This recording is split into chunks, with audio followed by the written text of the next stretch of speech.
Chapter 29. September 2044. 6,000 years since creation. The night atop Mount Megiddo was thick with tension, as Titan stood imposingly before the gathered forces. By his side were the 10 kings, Abaddon, and Hogun. Titan's arms were outstretched, his voice carrying over the vast assembly. "Today, our 7-year journey ends," he declared.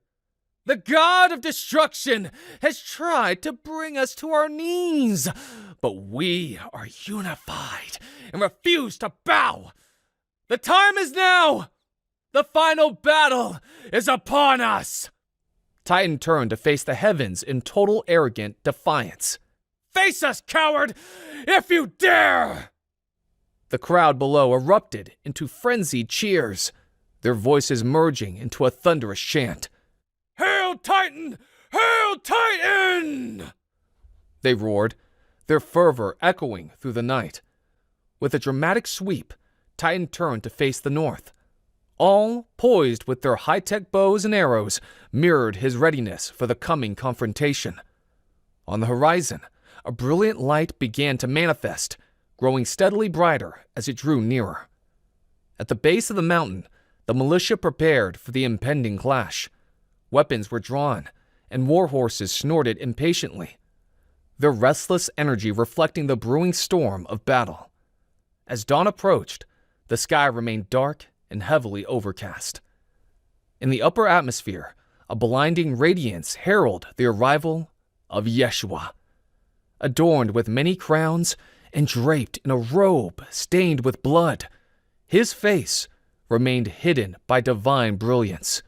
Across his garment and thigh were the words, "King of Kings and Lord of Lords." Following him was a vast multitude, riding on white horses and clad in pure white linen. Among them were familiar figures: Josh, Matt, Rachel, Audi, his wife, Manfred, Abigail, and Phoenix, alongside Sarah, Phoenix's mother, and a seemingly endless line of followers.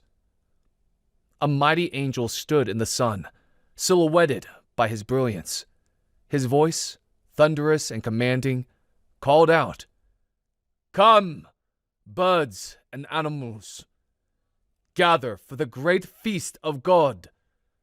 You'll eat the flesh of kings, captains, mighty men, horses, and their riders. All people, both free and slave, small and great." Across northern Israel, including Mount Megiddo, waves of birds and beasts assembled around the outskirts of the mountain and region, surrounding the militia forces with a sense of impending doom, waiting. Fiery boulders were hurled toward Yeshua, but he remained calm.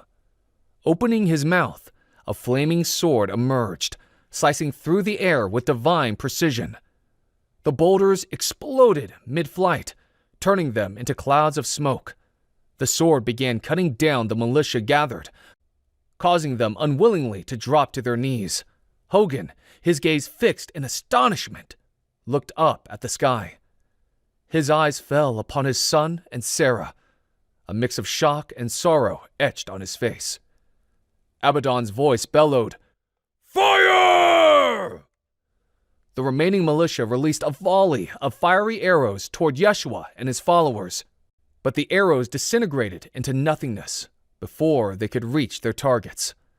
On the mountaintop, Hogun's eyes, filled with smoldering fury, turned toward Titan. He secretly drew his sword, prepared to strike Titan. Abaddon's casual wave of his hand caused Hogun to collapse. Abaddon finished him off with a foot to the neck.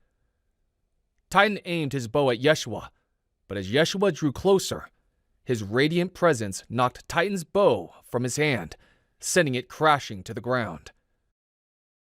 Now, Abaddon collapsed under the weight of Yeshua's divine power, his legs buckling under the pressure, forcing him to kneel. The voice of an angel echoed, "Every knee shall bow." From the heavens, Archangel Michael, towering and majestic, descended swiftly and seized Titan in one powerful hand. Michael's gaze remained unyielding as Titan struggled defiantly. Michael then turned toward Abaddon. "Michael, I stood with you," Abaddon declared with arrogance. "You made your choice," Michael replied, his voice carrying a finality that allowed no argument. With unmatched strength, Michael seized Abaddon and ascended quickly, carried both Abaddon and Titan away. As Yeshua approached, his presence was so overwhelming that it caused the blood of the militia to pour from their eyes, ears, and mouths, turning the ground into a flowing crimson and fallen bodies. The blood surged, flowing into the Megiddo and Jordan rivers, rising under the horse's bridle, which is about a height of 1.5 meters. The birds and animals that assembled now descended upon the fallen, feasting on the remains.